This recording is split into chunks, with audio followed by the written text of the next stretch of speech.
Chris Duffin and one of the leading podiatrists and inventor of Correctos, Dr. Ray McClanahan, here continuing our conversation around foot, and we're going to move into the problem with modern footwear. So I'm just going to give an analogy before we jump in. And Dr. Ray, if you hurt your elbow, this is kind of like the approach I'm going to say is what modern footwear does to that. Would be, it hurts, let's wrap it up, put a brace around it, and yet with a little rest, it's going to feel better. But if every day I woke up with a wrap around my elbow and left it wrapped all day long, every day, and continued to do that because the pain went away, what's going to happen? Well, that arm is going to get weak and probably have problems. And not only that, I'm going to end up with problems elsewhere in my body with compensating because my arm doesn't have full movement. And somehow we've used that in the development of modern shoe wear. Now let's talk specifically why that happens. I think we can connect to it conceptually if I talk about wrapping my elbow or wearing a brace belt all day long. But what do you see with the problems with modern footwear? Yeah, there's several of them. We'll kind of point out the diagram here based on this particular footwear selection here. One of the biggest things that we encounter in most athletic footwear and most footwear for industrialized societies is what we call a narrow toe box. For those of you that are not familiar with what a toe box is, it's this portion of the shoe here. And I find it somewhat ironic that we call it a toe box because in most shoes it's actually a triangle, and that's not actually the natural shape of the human foot. If we were to focus on all of the intricate things that go on in the front of the foot, from the balance to the blood flow to the neurologic input to the proprioception and so forth, we would quickly, and the circulation, we would quickly see that we don't want our foot being widest at the ball. We want our foot to be widest at the very tips of the toes, like this diagram shows here. So avoid the narrow tapered toe box. That's negative number one. As Chris mentioned, if you keep putting arch supports in your shoes or orthotics or footbeds, you're doing exactly what Chris said you're doing. You're chronically supporting yourself in a fashion that's not actually going to help you achieve your goals in the long run. Teaching your body to rely on that support versus rely on developing the strength to maintain that.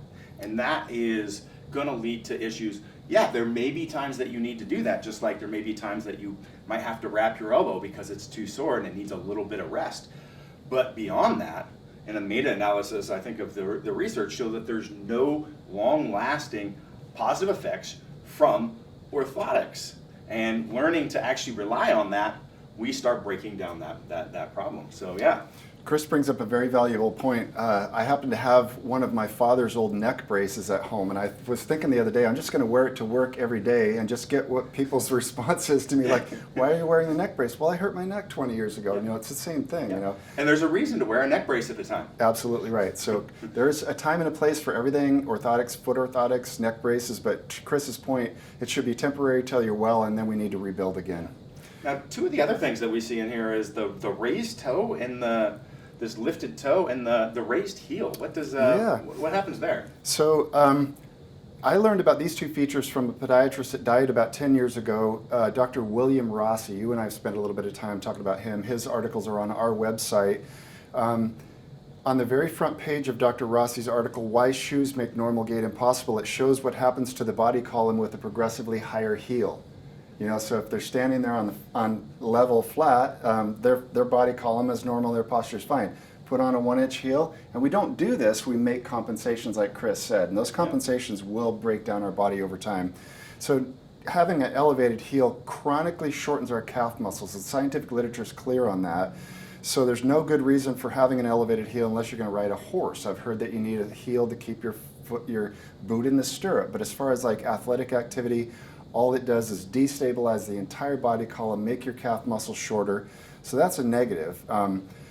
Chris is also pointing out a feature called toe spring, which I also didn't learn about until I encountered Dr. Rossi's work. He taught me that the industry standard is about 15 degrees, and that 15 degrees is from ground surface to the tips of the toes here.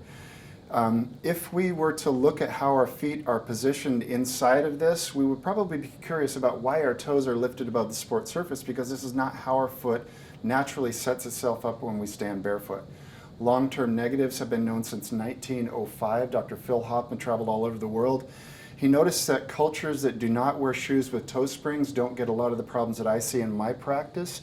Hammer toes, plantar fascia that gets stretched out, weak arch muscles. So it's this combination of a higher heel that shortens the back calf and this toe spring that shortens the muscles on the front of the calf. It's no wonder everybody's arches are getting weak and flattening out and feeling good by having a little bit of that support up under there. So again, it's one Band-Aid on top of another. And you mentioned the horses. I mean, my research has shown that, well, we've got some large shoe companies locally. We don't necessarily have to name the names, but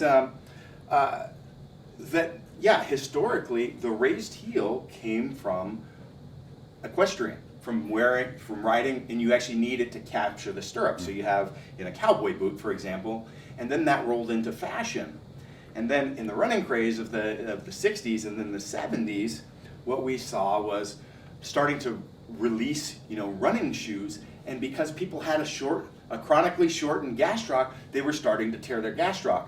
And so a podiatrist came and said, well, there's a quick, easy solution to that. If you raise the heel in the running shoe, you're not going to have to deal with that problem because we're going to deal with those shortened gastrocs of everybody that's been wearing shoes. And so instead of actually, because the correct answer is, you have to build that adaptation over time. If you've got a shortened gastroc, you can't just go out and put on a minimalist shoe and go running. Yeah. You're going to have problems. And so the correct approach is being able to actually train into it, but that takes education, and that doesn't necessarily sell a product. So quick fix, there we go. Yeah. Raise the heel, and then, now we've got an overstride, and how do we fix that? Because we're going to have a problem with toes. Let's raise the toe. We flattened out the arch of people. How are we going to fix that? Well, let's build in an arch support. And it's just chasing one thing after another because of the decision to retain this thing that is actually based hundreds of years ago in equestrian travel.